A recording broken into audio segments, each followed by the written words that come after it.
주시는 하나님의 말씀 같이 봅시다. 요한복음 11장 38절에서 44절입니다. 요한복음 11장 38절에서 44절.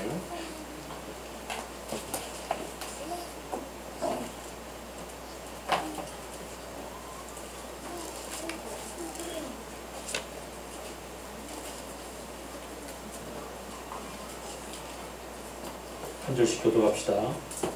예수께서 다시 속으로 비통하게 여기시면서 무덤으로 가셨다. 무덤은 동굴인데 그 어귀는 돌로 막아 놓았다. 예수께서 그를 옮겨놓아 죽은 사람의 눈이 마르다가 주님 죽은 지가 나흘이나 벌써 냄새가 납니다. 예수께서 마르다에게 말씀하셨다. 내가 믿으면 하나님의 영광을 보게 되리라고 내가 내게 말하지 않았느냐. 사람들이 그를 옮겨놓았다. 예수께서 하늘을 보여주시고 말씀하셨다. 아버지 내 말을 들어주신 것을 감사드립니다. 아버지께서는 언제나 내 말을 들어주신다는 것을 압니다. 그런데도 이렇게 말씀을 드리는 것은 둘러선 무리를 위해서입니다. 그들로 하여금 아버지께서 나를 보내신 것을 믿게 하려는 것입니다.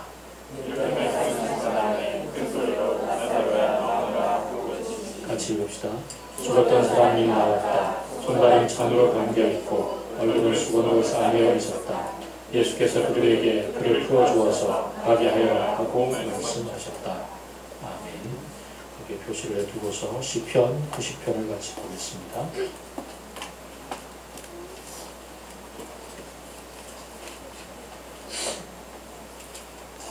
시편 90편 1절에서 17절까지 한 절씩 교독하겠습니다.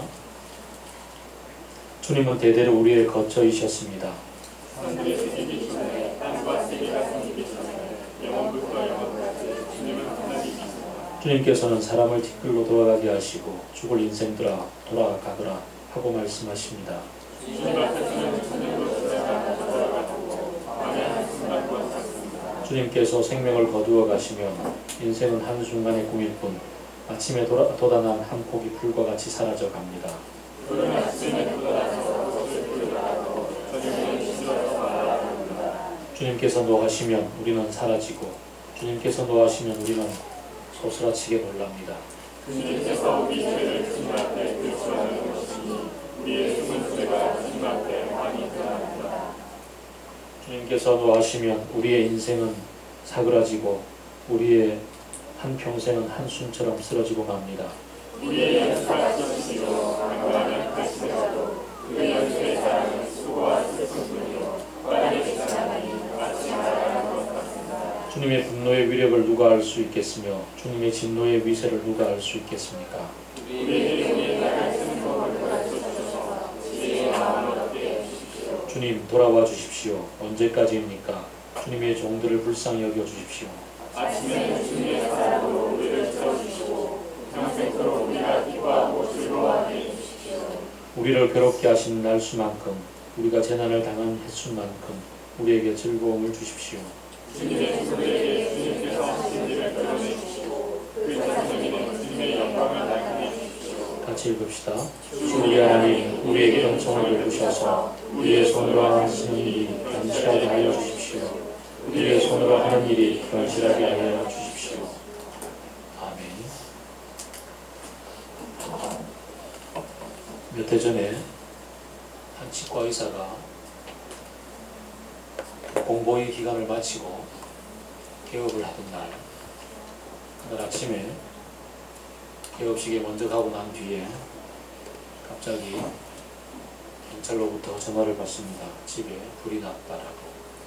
그리고 아내와 아이가 죽었더라고요. 그래서 개업도 못하고 집으로 달려갔습니다. 달려갔는데 집문에는 이미 금줄이 쳐져 있고 현장 금식 때문에 집 안으로 들어갈 수도 없었습니다.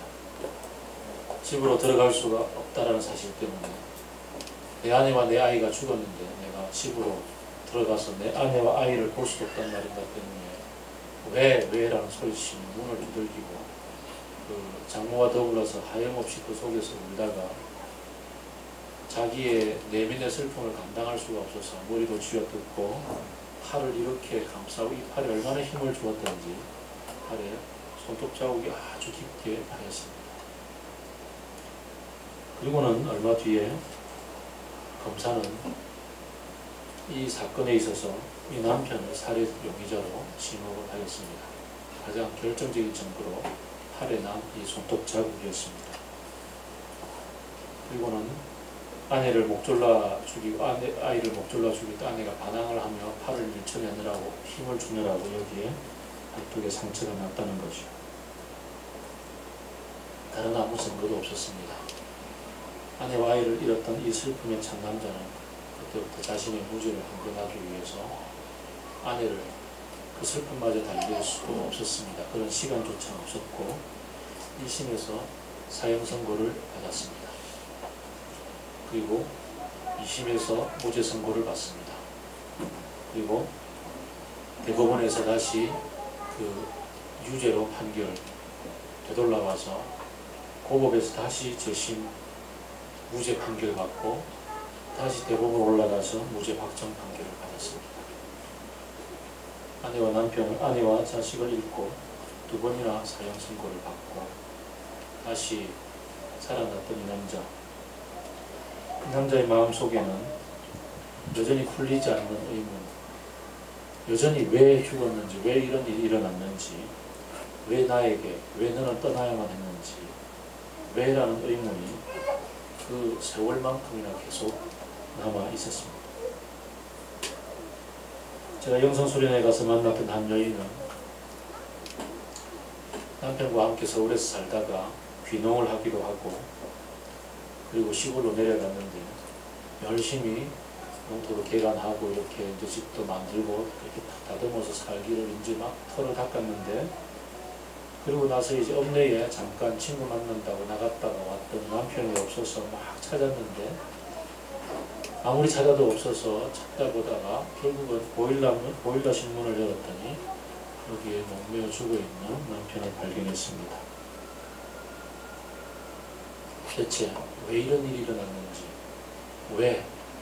왜라는 얘기가 떠나질 않았습니다.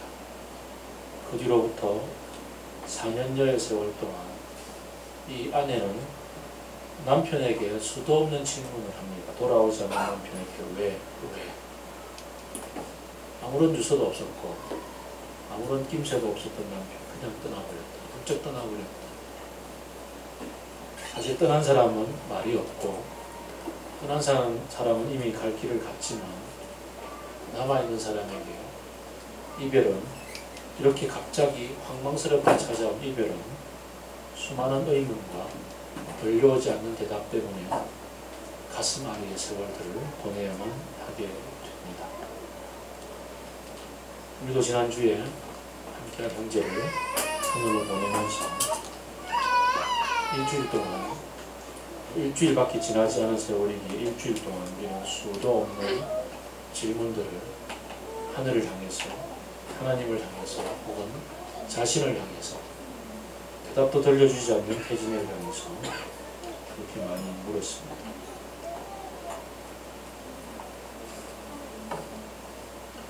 왜 이 땅에 이렇게 떠나는 죽음이 존재하는지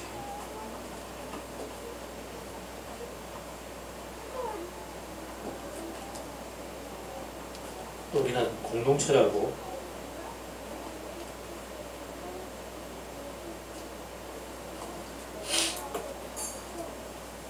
한 가족이라고 모였는데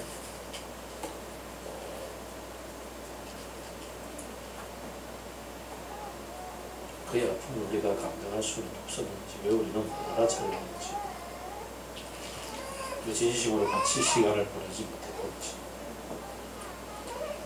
약속함도 미안함도 절망감도 자괴감도 허망함도 말로 표현할 수 없는 그런 감동들이 스치고 지나갔습니다.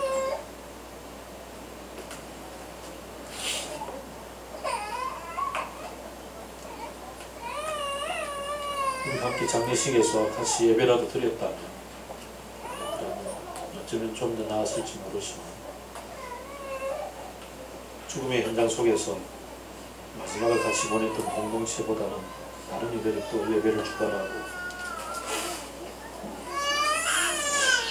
인도하는 통에 우리들은 그 이별의 시간마저도 또 단절되는 것을 경험하고 말았습니다. 물론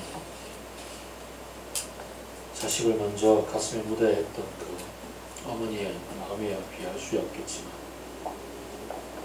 참 많은 질문이 남습니다. 어쩌면은 예수님 바로 옆에서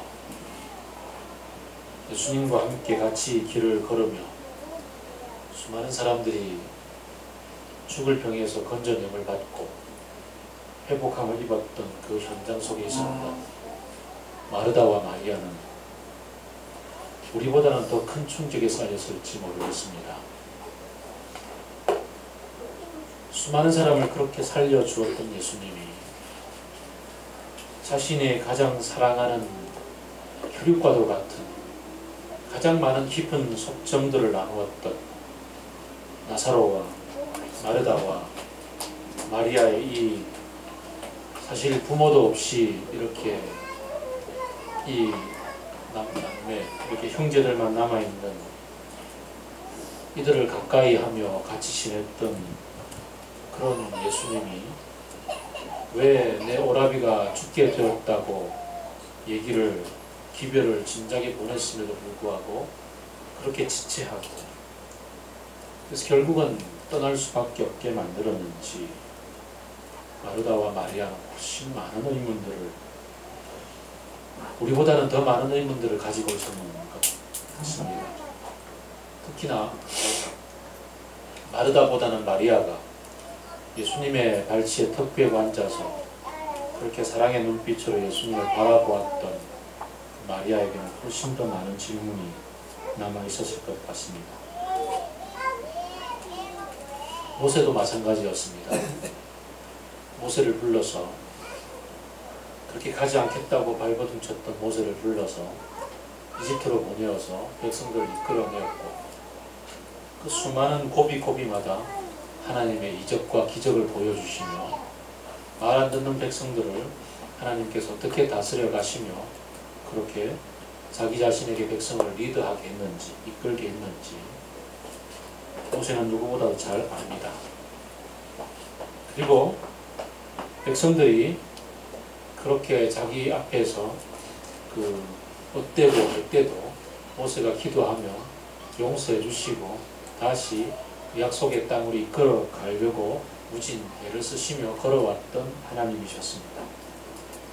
그런데 민수기 14장을 보면 이제 가나안 땅이 코앞에 놓였고 백성들이 이제 그 염탐꾼들을 꾸려서 정탐을 하고 돌아온 이후에 백성들이 보였던 반응, 여기는 네피림들이 가득하고 우리들이 차지할 수 없는 땅이다. 왜 우리를 이집트에서 배불리 그 속가마 옆에서 죽지 못하게 하고 이렇게 생고생시켰다 이곳에서 죽게 하는가. 이제 우리 모세를 버리고 우리끼리 새로운 리더를 뽑아서 이제 왔던 곳으로 돌아가자 라고 얘기하던 그곳에서 하나님이 노하실 때 다시 또 그 노를 달래며 기도했던 모세 앞에서 하나님은 청청병력과도 같은 말씀을 들려주십니다. 내가 너희들을 참기에 이제 더 이상 기가 질렸다. 그래서 너의 기도를 듣고서 내가 용서는 해주겠으나 그러나 이 패역한 백성들이 가나안 땅에 바로 들어갈 수는 없다. 나에게 이 패역함을 드러내었던 모든 백성들은 다 광야에서 죽고 말 것이다. 이전 세대를 경험하지 못한 세대라야 비로소 가나안 땅으로 들어갈 수 있을 것이다. 라고 이야기를 하시며 너는 돌이켜서 광야의 길로 돌아가라. 이 얘기를 들었던 백성들은 욱하는 마음에 가나안 땅으로 쳐들어 올라갔다가 보란듯이 피하고 쫓겨 돌아옵니다. 모세가 지금까지 이스라엘 백성들을 이끌었던 것은 당신의 뜻이 자신의 뜻이 아니라 하나님의 뜻이었고 그래서 그 백성들을 다독거려가며 그 말 안 듣는 백성들 앞에서 하나님 앞에서 기도하기도 얼마나 많이 했었습니까? 그리고 얼마나 많이 백성들을 이끌어내느라고 참 많은 고생에 고생을 거듭했습니다. 그랬던 그 개인에게 돌아본다면 그 개인이 이제 자기 자신도 그 나이 든 세대에 속하기 때문에 가나안 땅에 들어갈 수 없다라는 얘기를 듣고 말했습니다. 우리가 왜 이 땅을 살아오며 왜 이 나그네의 길, 광야의 길들을 걸어왔나요? 걸어왔던 유일한 그 이유는 하나님의 나라, 하나님의 약속한 그 가나안 땅에 들어가는 것인데, 모세도 그 땅의 영광을 볼 수 없다고 얘기할 때 찾아오는 개인적인 절망감, 좌절감, 낙심, 백성들을 향한 분노, 자신의 리더십에 대한 회의. 그럼에도 불구하고 다시 여전히 백성들의 리더로서 광야의 길로 이끌어 가야만 하는 자리. 지난주에 여러분보다 조금 늦게 문상의 자리에 갔을 때, 문상을 끝내고 자리로 돌아올 때 저를 바라보는 여러분의 그 눈빛들, 모두가 다 반쯤은 넋이 나간 것 같고 모두가 다 멍하니 그저 저를 바라보는 여러분의 눈빛들 앞에서 맑은 물 교회를 이끌어야만 하는, 이끌고 가야만 한다는 저 자신의 담임 목사라는 리더십이 갑자기 왜 그렇게 엄청난 부담감으로 다가오던지, 이들을 이끌고 이들을 잘못 이끌면 이 모든 사람들을 행여라도 내가 자칫 실수라도 한다면 죽음의 길로 갈 수밖에 없는 것이구나라는 이 절망감과 부담감이 얼마나 크게 다가오던지. 모세의 그러한 부담감은 아마 저와는 비교도 할 수 없을 만큼 컸으리라고 여겨집니다. 그랬던 모세. 백성들은 모두 죽음을 맛보아야만 하고 가나안 땅을 맛볼 수 없다라는 절망적인 선언을 들었던 모세. 이 땅을 살아가면서 허망하게 죽음을 맞아 드릴 수밖에 없다라는 것을 절감하게 되었던 우리 모두의 공동체 한 사람 한 사람들. 이 모두 앞에 우리는 다시 한 번 더 죽음이 무엇인지를 정면으로 눈 똑바로 뜨고 쳐다보는 그러한 시간이 반드시 필요하다는 것을 보게 됩니다. 죽음이 바로 눈앞에 있고 우리의 선조들이 남겼던 그 회심곡의 한 자락처럼 저승길이 멀다 하더니 대문 밖이 바로 저승길일세 라는 얘기처럼 죽음이 내 바로 가까이에 있는 것임을 우리가 눈 똑바로 뜨고 쳐다보게 될 때, 그때 우리에게 어떤 일이 벌어지는지 모세는 이 절망의 현장 속에서 한편의 기도로서 우리에게 그 얘기를 들려주고 있습니다. 시편 90편은 바로 하나님의 사람 모세가 이 절망적인 순간 속에 하나님 앞에서 죽음을 똑바로 쳐다보고 그 죽음 너머에 계시는 하나님을 바라보는 그러한 기도였습니다. 그래서 우리는 시편 90편을 통해서 오늘의 우리가 선 이 자리에서 하나님을 다시 만나보게 되기를 원합니다. 1절, 2절. 주님은 대대로 우리의 거처이셨습니다. 산들이 생기기 전에, 땅과 세계가 생기기 전에 영원부터 영원까지 주님은 하나님이십니다. 모세는 죽음이라는 그 엄청난 파워가, 힘이 우리를 감싸고 우리의 시선을 돌려서 우리들의 현장 속에서 우리들의 절망감으로 그렇게 우리들의 시선을 뺏기게 놓아두지 않았습니다. 모세는 사실 많은 죽음을 맛보았고 지금 이 순간도 이제 눈앞에 펼쳐져 있는 모든 백성들의 죽음, 가나안에 이르지 못하고 죽어야만 하는 그 죽음 앞에 놓여 있습니다. 그러면서도 그는 하나님을 바라봅니다. 하나님, 당신은 대대로 우리의 거처이셨습니다. 산들이 생기기 전부터, 땅과 세계가 생기기 전부터 영원부터 영원까지 주님은 하나님이십니다. 생명을 만드신 분, 생명을 주관하시는 분, 사실 이 죽음마저도 주관하실 수밖에 없는 분이 하나님인 것을 바라봅니다. 하나님은 영원하시기에 이 죽음을 지배하시는 분이 바로 당신이십니다. 라는 고백을 먼저 합니다. 사실 이 고백은 그의 감정과 상관없는 의지의 발동일 수 있습니다. 우리가 슬픔의 현장 속에서, 낙담의 현장 속에서, 절망의 현장 속에서 찾아오는 우리의 자연스러운 감정들은 이런 고백이 불가능하도록 만듭니다. 그러나 모세는 우리의 전인격 가운데 가장 중요한 의지를 발휘해서 하나님을 고백합니다. 하나님을 모셔드립니다. 하나님, 당신은 바로 하나님이십니다. 참 신이십니다. 당신 외에 누가 우리의 신이겠습니까? 라는 고백을 하는 것입니다. 이것은 가장 강력한 의지가 필요한 부분입니다. 믿음이 이 순간에 빛을 발휘할 때입니다. 믿음이라는 것은 바로 이렇게 우리의 의지를 다해서 붙잡는 것입니다. 그리고 그 믿음의 근거에서 하나님을 바라본 이후에 그 하나님으로 인해서, 하나님을 통해서 죽음을 바라봅니다. 3절입니다. 당신께서는 사람을 티끌로 돌아가게 하셨습니다. 죽을 인생들아 돌아가거라 라고 말씀하셨습니다. 이 죽음을 우리에게 주신 분이 바로 하나님 당신이십니다. 라는 것을 고백합니다. 주님 앞에서는 천년도 지나간 어제와 같고 밤의 한순간도 같습니다. 주님이 생명을 가두어서 인생은 한순간이 꿈이 되었고 아침에 돋아난 포기풀과도 같이 사라져가는 것을, 푸른 아침에 돋아나서 꽃을 피우다가 저녁에 시들어가 버리는 것을, 우리가 주님 앞에서 한순간 시들어버리는 인생을 살아가고 있는 것임을 고백합니다. 사실 우리가 젊기 때문에 우리의 미래가 영원할 것처럼, 우리의 미래가 아주 영원처럼 펼쳐질 것을 생각하며 계획을 세우고 그렇게 앞을 내다보고 한 걸음씩 뛰어갑니다. 그러나 우리의 인생이 풀의 한 포기와도 같다는 것, 꽃을 피우다가도 저녁에 시들어 버린다는 것을. 어제 저희 집에 그 이름을 잘 모르는 서양난 하나가 꽃을 피웠습니다.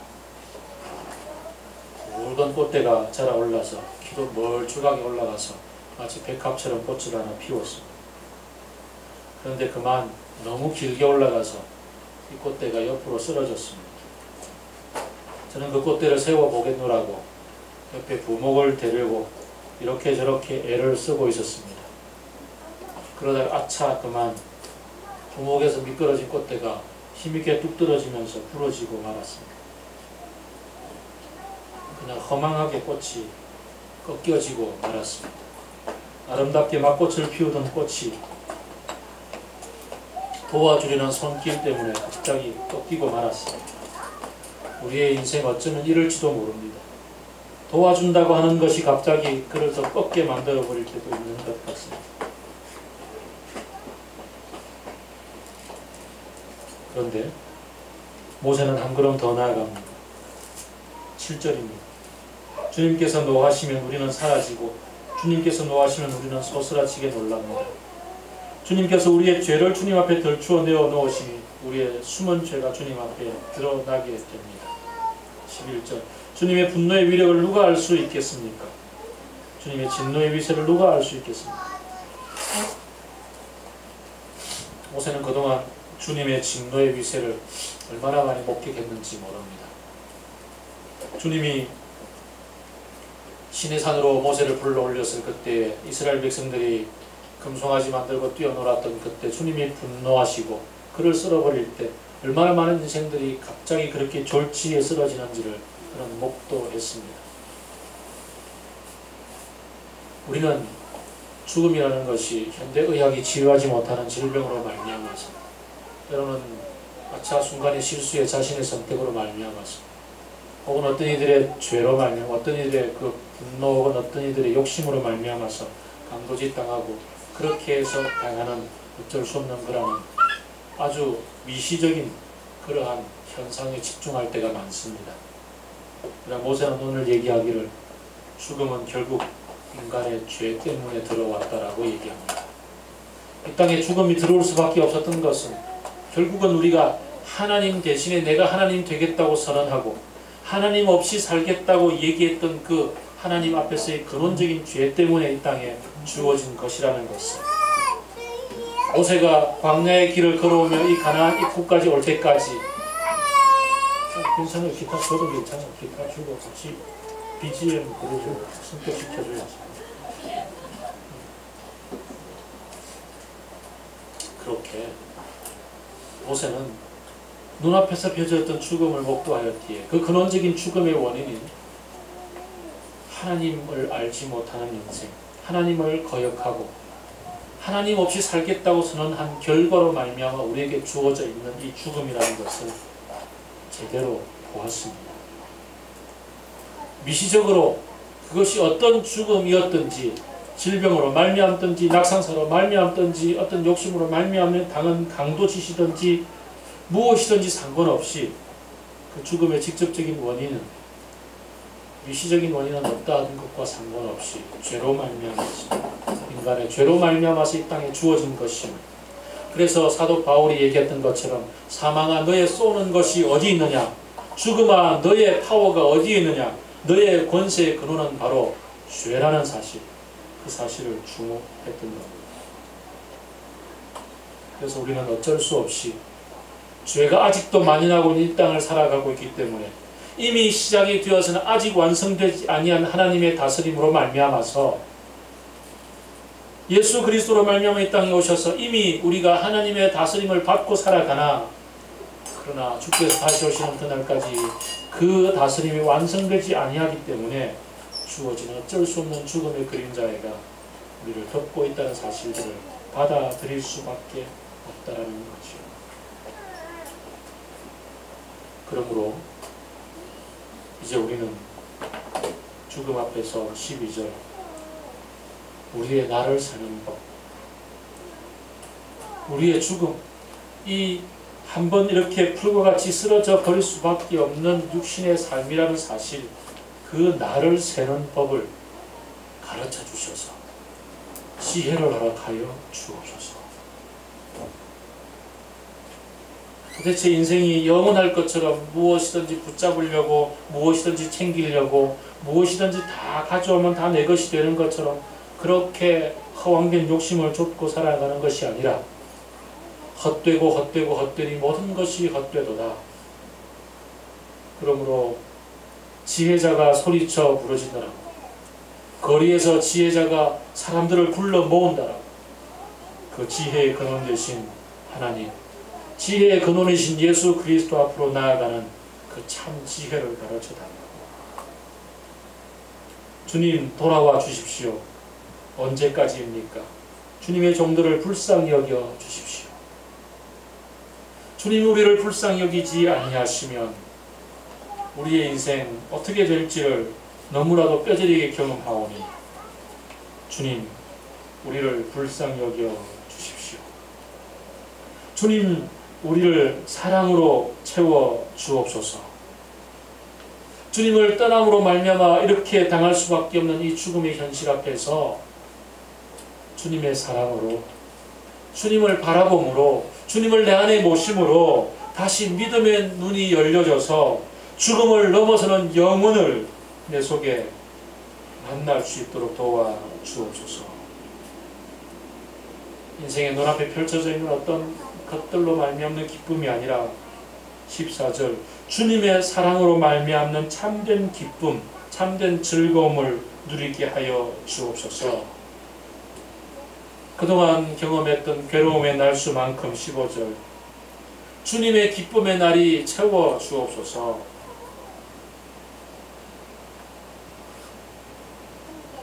이나시오 로욜라라는 우리의 영성의 길을 먼저 걸어간 성도가 있습니다. 그분이 그랬습니다. 주님을 만나서 사는 삶이라는 것은 주님을 만남으로 말미암아 누리는 그 참된 기쁨을 배워가고 알아가는 길이다. 주님으로 말미암는 기쁨, 내 인생의 목적. 그래서 주님을 알아가는 것이 내 인생의 목적이 되는 것. 주님을 알아가면 알아갈수록 참된 근원적인 기쁨과 평화가 내 속에 넘치기에 주님을 알아가는데 도움이 된다면 취할 것이고 도움이 되지 않는다면 버릴 것이다. 우리가 상식적으로 생각해도 건강을 질병보다 더 많이 원할 것이고 장수를 단명보다 더 많이 원할 것이고 부요함을 가난함보다 더 많이 원할 것이지만 그러나 이 상식이 아니라 주님을 알아가는 것, 그것이 가장 중심이 되어서 주님을 알아가는 데 도움이 되면 질병이라도 받아들일 것이고 죽음이라도 받아들일 것이고 주님을 알아가는 데 도움이 되지 아니하면 부도 버릴 것이고 건강도 버릴 수 있게 되는 것, 그것이 바로 주님 안에서 발견되는 기쁨, 주님께서 채워주시는 그 즐거움을 누리며 사는 길이라고 그렇게 고백하고 그 길을 걸어갔습니다. 그렇습니다. 주님을 인해서 주어지는 기쁨이 1장에서 고백했던 것, 1절에서 2절에서 고백했던 것처럼 영원 전부터 계시는 분이 주님이시고 우리를 만드신 분이 주님이시기에 우리에게 가장 적합하고 우리에게 가장 좋은 것을 주기를 절기하시는 분이 주님이시기에 그 주님을 인해서 주님을 통해서 알아가는 즐거움, 거기에 나를 내어 맡기는 것입니다. 그래서 16절 17절에서 드디어 고백합니다. 주님의 종들에게 주님께서 하신 일을 드러내어 주옵소서. 주님의 영광을 드러내어 주옵소서. 우리에게 베푸신 은총을 드러내어 주셔서 우리가 우리 손으로 하는 일이 주님으로 말미암아서 견실해지게 하여 주옵소서.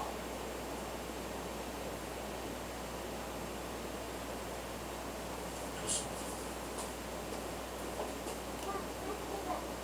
이 땅에서 우리가 수도 없이 왜? 라고 질문할 때 주님이 대답을 해 주십니다. 나사로의 죽음 앞에 슬퍼하며 통곡하고 있는 두 자매에게 주님이 말씀하십니다. 내가 그곳에 있지 아니하였음이 더 좋다. 이 나사로의 죽음은 이를 인하여서 나의 영광을 드러내려 함이라 라고 말씀하셨습니다. 사실 이해가 되지 않는 죽음입니다. 주님이 그냥 속도를 내셨으면 죽기도 전에 와서 살려줄 수도 있는 일이었습니다. 그럼에도 주님은 일부러 지체하셨습니다. 일부러 지체하고 늦게 오셨습니다. 그 사이에 이미 사랑하는 이는 떠났습니다. 그리고 수많은 질문들이 존재합니다. 왜? 왜라? 심지어 주님 앞에서 마리아는 외칩니다. 당신이 여기에 계셨으면 죽지 않았을 것 아닙니까? 당신이 진짜 사랑하는 사람이었지 않습니까? 왜 당신이 늦게 와서 이렇게 죽음을 줄 수밖에 없게 만들었습니까? 라고 질문을 하죠. 우리도 저렇게 주님께 참 많이 질문을 합니다. 그때 주님이 얘기하죠. 내가 거기에 없었던 것이 오히려 더 좋은 일이다. 사실 이해가 되지 않지요. 이해가 되지 않습니다. 사실 이 나사로는 그 다음에 바로 주님께서 불러내셔서 살아난 육신의 몸을 가지고서 다시 그 다음에 인생을 살게 되었습니다. 그러나 우리가 현실 속에서 이렇게 나사로처럼 육신적으로 살아나와서 우리 앞에 다시 펼쳐지는 일들은 거의 없고 흔치 않습니다. 죽을 암에 걸려서 열심히 기도했더니 암이 깨끗하게 낫고 다시 새 인생을 부여받은 사람도 간혹 있습니다. 그러나 때로는 그렇게 열심히 기도하였고 주님 불쌍히 여겨 주옵소서라고 기도하였으나 죽음의 길을 그대로 떠나버리는 수많은 사람들을 이별해야만 하는 사람들이 더 많이 있습니다. 그때 우리가 드렸던 질문들 왜? 라는 질문 앞에 주님은 얘기했습니다. 이것이 더 필요했더라. 이 길을 선택하는 것이 돌아보면 궁극적으로 더 나의 영광에 적합하였더라.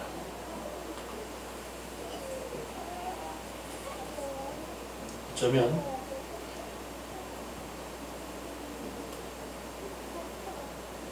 육신의 질병보다도 더 힘든 마음의 질병으로 인해서 그 고통을 이기지 못하고 때로는 환청도 듣고 그래서 죽음의 길을 택할 수밖에 없는 그런 질병의 고통으로 생을 마감하는 사람들이 우리 주변에 있습니다.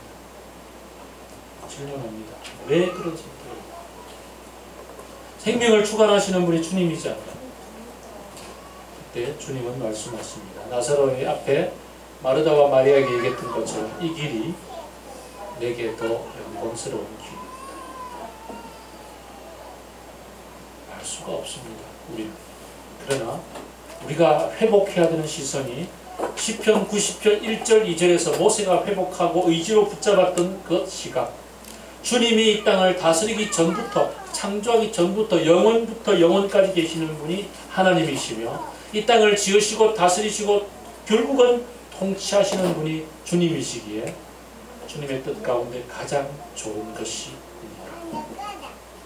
우리가 한순간 풀처럼 쓰러져 버릴 인생 전체, 눈앞에 보이는 인생으로 판단할 것이 아니라 주님 앞에서 영원이라는 시각 속에서 판단해 볼진데, 그날에 가서 주님이 옳았음을, 주님이 하신 일이 그것이 바로 맞았던 것임을 확증하고, 주님 당신이 옳았군요, 당신이 맞았군요 라고 겸손히 고백할 수밖에 없다라는 사실을 지금 이 순간 우리가 믿음의 눈을 열어서 바라보는 거지.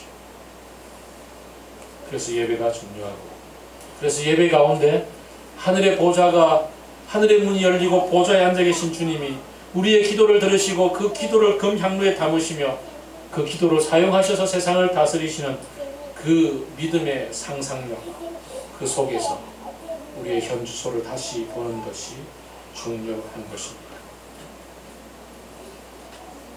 오늘 이 자리가 그런 자리이기를 바랍니다. 오늘 이 자리가 바로 우리의 믿음의 눈이 열려서 세상을 지금 다스리고 계시며 영원부터 영원까지 다스리시는 하나님이 아무리 발광을 하며 날뛰고 있는 그 죽음의 세력, 그 죄, 그 사탄의 세력조차도 하나님의 손바닥 안에서 다스리고 계시며 그것마저도 사용하셔서 영원한 당신의 선으로 이끌어가고 계시는 하나님의 사랑, 이것이 길게 볼 때, 영원 속에서 볼 때 사랑이었노라, 그렇게 말씀하시는 하나님의 사랑, 하나님의 그 이 얘기를 믿음의 눈으로 보고 붙잡고, 그럼에도 불구하고 여전히 슬픔 속에 넘치고 있는 나의 감정을, 나의 마음을 믿음으로 붙잡고 굳세게 독려매고 견디어 나가는 거지. 그것이 바로 그리스도인들의 이 땅에서의 삶인 것을 겸손하게 오늘 이 자리에 함께 붙잡았으면 합니다. 견디어내는 것, 꿋꿋하게 슬픔을 견디어내는 것, 그것이 우리 속에 주어진 하나님의 믿음의 길인 것을 붙잡고 다시 돌이켜서 이제 형제를 굳세게 할 수 있는 그런 우리들이 되기를 바랍니다. 그래서 다시 돌이켜서 주님의 종들에게 하신 일을 드러내어 주시고 그 자손에게 주님의 영광을 나타내어 주옵소서. 우리 손으로 하는 일이 견실하게 하여 주옵소서. 우리가 함께 공동체로 모여서 함께 사랑하며 사랑을 나누는 이 일이 견고한 일이 되게 하여 주옵소서. 이 일이 하나님의 나라의 굳센 벽돌 한 장 쌓는 일이 되게 하여 주옵소서. 이렇게 기도하는 되기를 바랍니다. 같이 기도합시다.